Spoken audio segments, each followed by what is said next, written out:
दृश्य ही तो है ना, जितना भी हम देख रहे हैं। ये शरीर भी दृश्य है।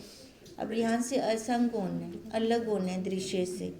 अब इस दृश्य से असंग होएंगे तब जाके हमें अपने आप का पता चलेगा।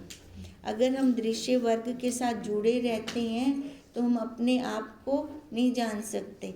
तो हम किसको जानते हैं? ये नाम रूप आकार को, है ना। यही हमें अपना लग रहा है ना अभी तक तो, जबकि ये हमारा तो है ही नहीं। तभी कहा पहले दृश्य वर्ग से असंग हो। दृश्य वर्ग से असंग होने के बाद फिर पता चलेगा कि मैं कौन हूँ और किस लिए मेरा ये आकार जन्म हुआ है ना। आकार भी हम तब कहेंगे जब दृश्य वर्ग से अलग होंगे, नहीं तो मैं ही चढ़ी पड़ी है ना अपनी। अब आगे है पंचकोश। अन्न से उत्पन्न हुआ यह देह ही अन्नमय कोश है, जो अंत से ही जीता है, जो अन्न से ही जीता है। अब देखो, अब ये शरीर है ना, ये इसकी पालना अन्न से हो रही है, तब इसको स्थूल शरीर को ही पहले यही अन्नमय कोश कहते हैं। पहले तो देखो शरीर से पहले वो सूक्ष्म है, बाद में ये शरीर आया, है ना। वैसे देखें तो पीछे से चल रहा है ये, पहले कारण, फिर सूक्ष्म, फिर ये स्थूल। पर हमें दिखता कैसे है? पहले स्थूल, फिर सूक्ष्म, फिर कारण तक पहुंचते हैं। ये उल्टा चल रहा है ना बाहर। अब ये उल्टे को हमने सुलटा करना है, सीधा करना है।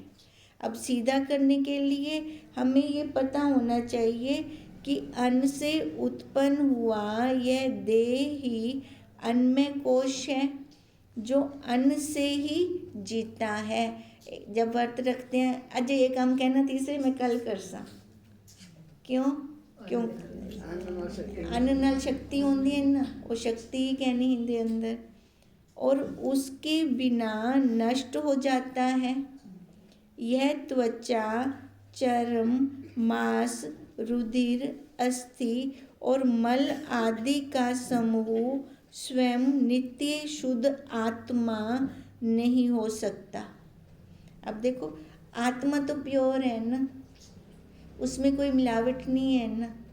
अब जो ये है, ये कैसा है? मिलावट वाला है ना, अशुद्ध है ना। तभी कहा कि ये शरीर, ये तो आत्मा थी ही नहीं सकता, आत्मा तो प्योर है। ते हिंदे में तो सारी गंदगी भरी पी है। आत्मा ही एकमात्र नित्य शुद्ध व चेतन है, जो 5 कोशों से आवृत है, जो सभी अनात्म है, जड़ है। इन कोशों में सबसे बाहर का कोश यह शरीर है। आत्मा ही एकमात्र नित्य है, वो हमेशा है ना। अगर ये शरीर नहीं रहेगा तो भी है, और कैसी है? शुद्ध है व चेतन है, जड़ तो नहीं है ना, क्योंकि इस जड़ को वही चला रही है, जो 5 कोशों से आवृत है। ये जो शरीर है ना, ये 5 है, तो इसमें बहुत कुछ मटेरियल, पर जैसे अब हम ये 5वां प्रकरण चल रहा है हमारा, तो ये 5 कोश का चल रहा है। तो अब कोशों के बारे में इसमें व्याख्या होगी। कहा कि ये 5 कोशों से आवृत है। कौन? शरीर, जो सभी अनात्म है, जड़ है। अनात्म है ना, अपनी सत्ता नहीं है ना इसकी, तो इसलिए जड़ है। इन कोशों में सबसे बाहर का कोश कौन सा है? अन्नमय कोश, ये शरीर, ठीक है। अन्नमय कोश मतलब ये शरीर, जो अन्न से उत्पन्न होता है तथा अन्न से ही जीवित रहता है, इसे अन्नमय कोश कहते हैं। अन्न से ये बढ़ रहा है, और जीवित कैसे हो रहा है? अन्न से, है ना। अन्न कहाँ से मिलता है? मिट्टी से, और बाद में ये मिलता कहाँ है? मिट्टी में ही मिल जाता है। इसे अन्नमय कोश कहा जाता है। यह त्वचा, मांस, रुधिर, अस्थि एवं मल का समूह है। इसे आत्मा नहीं कह सकते, है ना, क्योंकि ये जड़ है, इसलिए यह निज स्वरूप नहीं है। उतरवा रहे हैं अभी, हमें कहाँ स्थित कर रहे हैं? अपने स्वरूप में। आत्मा इसे ग्रह की भांति उपयोग करता है। अब आत्मा देखो बाहर है वातावरण में, तो हमें पता नहीं चलता, ना हमें दिखाई देता है, तो फिर हम काम कैसे करेंगे? शरीर में आकर काम होगा ना। अब काम का मतलब है हमारा अपने आप को जानने का काम। ये हम अपने आप में, ये इंद्रियां सहायक हैं हमारे, है ना। वो घर है ये उसका, इसके अंदर बैठकर इन इंद्रियों के द्वारा दिखा रहा है, रस ले रहे हैं हम, है ना। सारा हमारा चल रहा है ना, गंध ले रहे हैं, स्पर्श कर रहे हैं। कौन करवा रहा है? वो बैठा है, तभी का ये उसका घर है। यह जन्म से पूर्व और मृत्यु के पश्चात भी नहीं रहता, क्षण में जन्म लेता है, क्षणिक गुण वाला है और अस्थिर स्वभाव है। अस्थिर, बदल रहा है।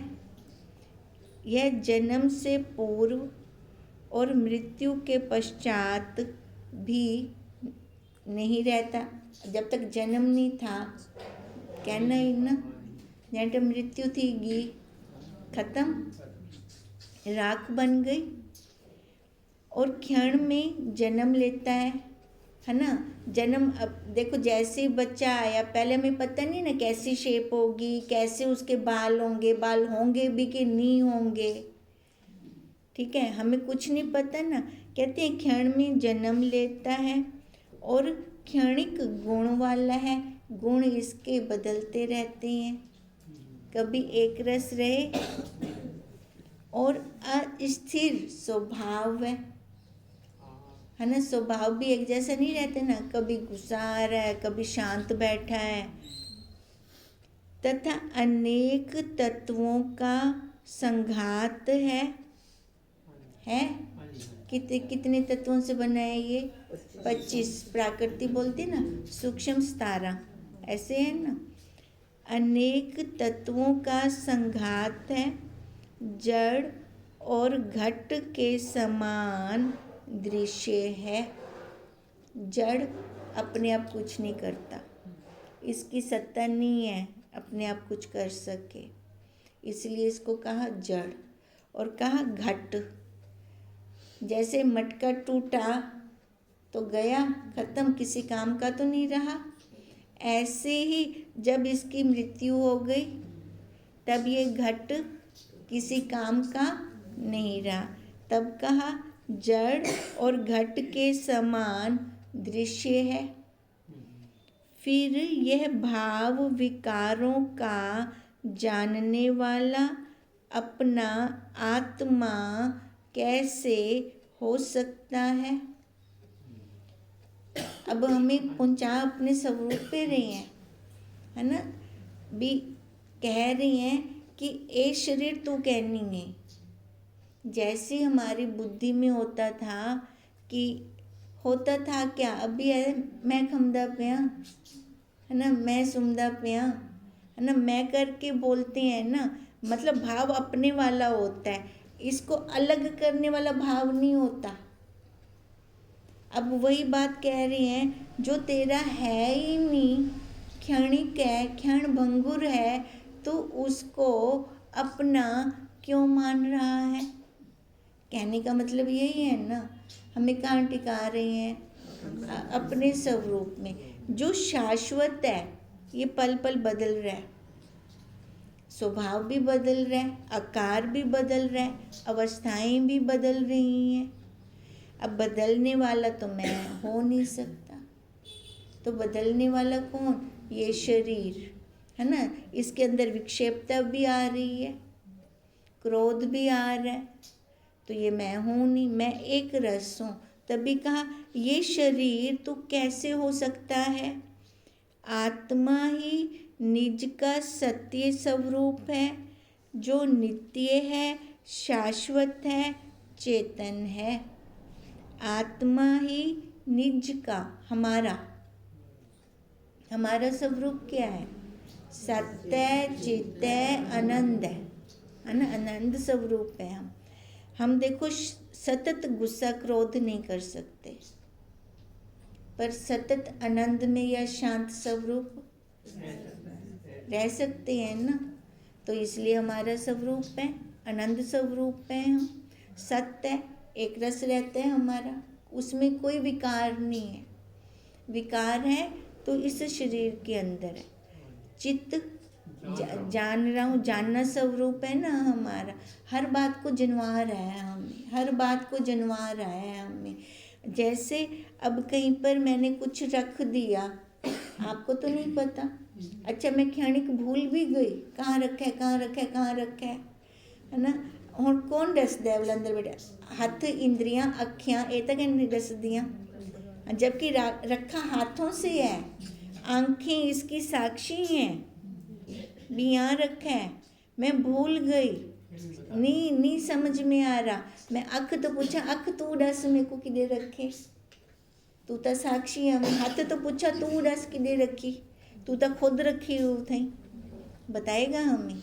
नहीं, कौन बताता है? वो साक्षी है ना, जानना रूप वाला, वो बताता है हमें। फिर तभी कहा कि हमारा निज का स्वरूप सत्य स्वरूप है, जो नित्य है, हमेशा है। अब बचपन वाली बातें कैसे याद करवाते हैं? वो शरीर नहीं है ना, वो वाली अवस्था भी नहीं है हमारी, और वो वाले हमारे मित्र भी नहीं है। सबका आकार बदल चुका है, पर स्मृति रूप से उस याद करवा देते हैं ना हमें। शाश्वत है, चेतन है। यह शरीर चूंकि जड़ पदार्थों से निर्मित है, जो जन्मता है, मरता है, क्षणिक है। अब ये शरीर कैसा है? जड़, अपने आप कुछ नहीं कर सकता, इसको अपनी सत्ता ही नहीं है। अब ये वाणी बोल रही है तो उसकी सत्ता से बोल रही है ना। अब ये कैसा है?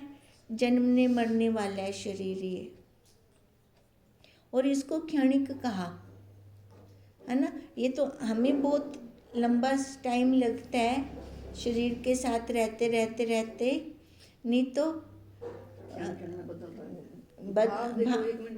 भाव तो बदल रहा है ना। अब देखो, अगर हम कहें कि ब्रह्मा जी का भी एक दिन भी नहीं हुआ, तो उस हिसाब से देखें तो उनकी दृष्टि में हम क्या हैं?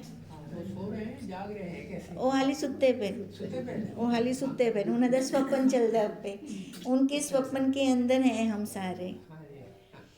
इस पर भरोसा नहीं किया जा सकता, जो बदलने वाला है, सत्य नहीं है, झूठा है, तो उस पर भरोसा कैसे करें?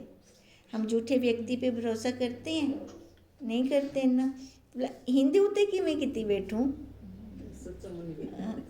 है ना, कि देखो तो सही, हिंदी उते आप भरोसा कि मैं करते बैरान दो। अब यहाँ यही हमें समझ आए है ना, यहाँ से एक एक ब्रिकी से देखते देखते देखते छोड़ते जाएं, इसको छोड़ते जाएं हम। यह घट के समान निर्मित है, यह ग्रह की भांति है। अब जैसे कुम्हार मटका बनाता है, अब ऐसे ही वो परमात्मा कुम्हार ने ये मटका बनाया, और ये किसी के घर का, रहने का घर बना दिया। अब घर कौन, मालिक कौन है? परमात्मा, वो साक्षी है ना। अब वो परमात्मा है तो बोला जा रहा है, सुना जा रहा है, चलकर इधर आ गए, ये सारी इंद्रियां काम कर रही हैं, तब वो परमात्मा ही तो करता पे। ते लाग दे मेरे शरीर तू कहनी है, तो मैं क्या हाँ? परमात्मा है ना, बोला मैं परमात्मा है ना। जिसके भीतर चेतन आत्मा का निवास है, इस घर का, ये घर है ना उसका, यह स्वयं जानने वाला नहीं है। ये अपने आप कुछ नहीं जान सकता। जैसे अभी हमने एक उदाहरण लिया ना, आंख साक्षी है पर वो खुद नहीं बताती, हाथ ने रखा पर वो खुद नहीं बताता, पीछे वो बैठा है बताने वाला, इसलिए इसे आत्मा नहीं कहा जा सकता। इस शरीर को, है ना, इस शरीर को हम आत्मा नहीं कह सकते। शरीर को अपना स्वरूप मान लेना ही मिथ्या धारणा है। देखो, धारणा तो हमें बनानी पड़ेगी। धारणा क्या होती है कि तेल धारावत जब हमारी वृत्ति कहीं टिक जाती है। अब ये पहले धारणा थी, ये मैं शरीर वाली, ये थी, पर देखो ये किसी काम की नहीं है।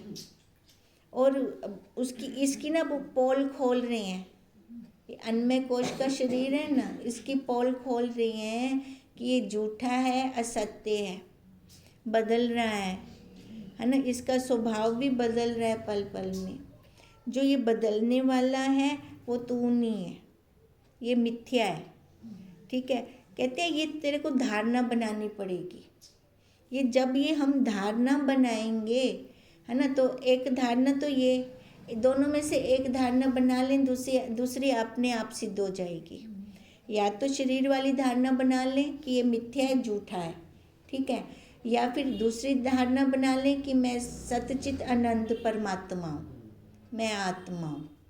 अब एक धारणा बनाने की ज़रूरत है। अब कौन सी धारणा बनाई जाए?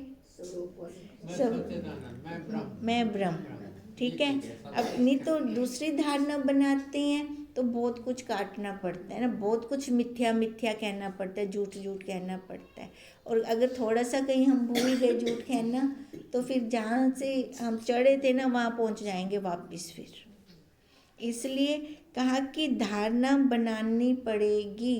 ये शरीर वाली धारणा बनाना मिथ्या है। यह हाथ पैरों वाला शरीर आत्मा नहीं हो सकता, क्योंकि उसके अंग भंग होने पर भी अपनी शक्ति का नाश न होने के कारण पुरुष जीवित रहता है। अंग भंग होने पर मरता क्या नहीं वेंदा? अंदर बैठे हैं ना वो साक्षी स्वरूप सच्चिदानंद रूप, कहते हैं वो फिर भी रहता है तेरे पास, क्योंकि उसका घर है ना। घर के एक दीवार टूट गई, बाकी और दीवारें तो हैं। इसके सिवा जो शरीर स्वयं शासित है, वह शासक आत्मा कभी नहीं हो सकता, है ना। अब ये शरीर उसके द्वारा चलाया जा रहा है, कोई बैठा है जो इसके ऊपर शासन कर रहा है, ये अपने आप कुछ नहीं कर सकता।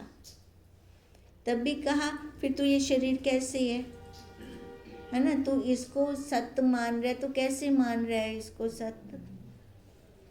आत्मा ही मनुष्य का निज स्वरूप है, जो शरीर के नष्ट होने पर भी जीवित रहता है। तभी कहा ना, इसको अग्नि जला नहीं सकती, है ना, वायु उड़ा नहीं सकती, पानी गीला नहीं कर सकता।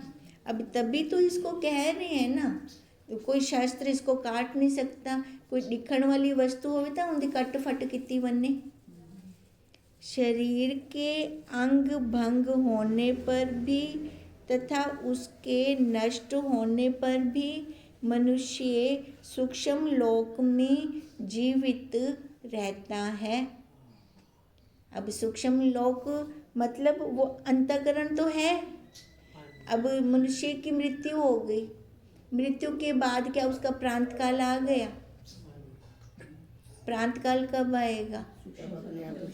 हाँ, जब सूक्ष्म का अंत कर देगा ना, अपने आप को जानकर अपने स्वरूप में बैठ जाएगा, तब उसका प्रांत काल होगा। फिर और कोई जन्म नहीं होगा, आकार नहीं होगा उसका। कहते हैं ऐसे शरीर नष्ट हो जाए, अंग भंग हो जाए, पर वो सूक्ष्म तो अभी जीवित है ना, वो सूक्ष्म का तो नष्ट नहीं हुआ ना। इसलिए शरीर मनुष्य का स्वरूप नहीं हो सकता।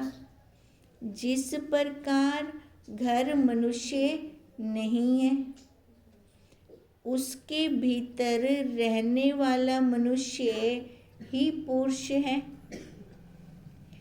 हम देखो घर दे अंदर रांधू ता रहने वाला अलग है, घर अलग है ना। घर को मैं तो नहीं कहते।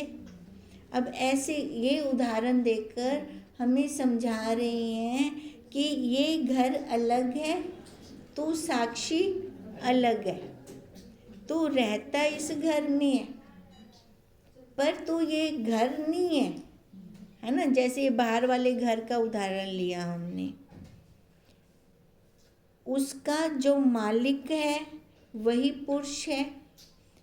फिर शरीर स्वयं आत्मा द्वारा शासित है, वह स्वयं शासक नहीं है।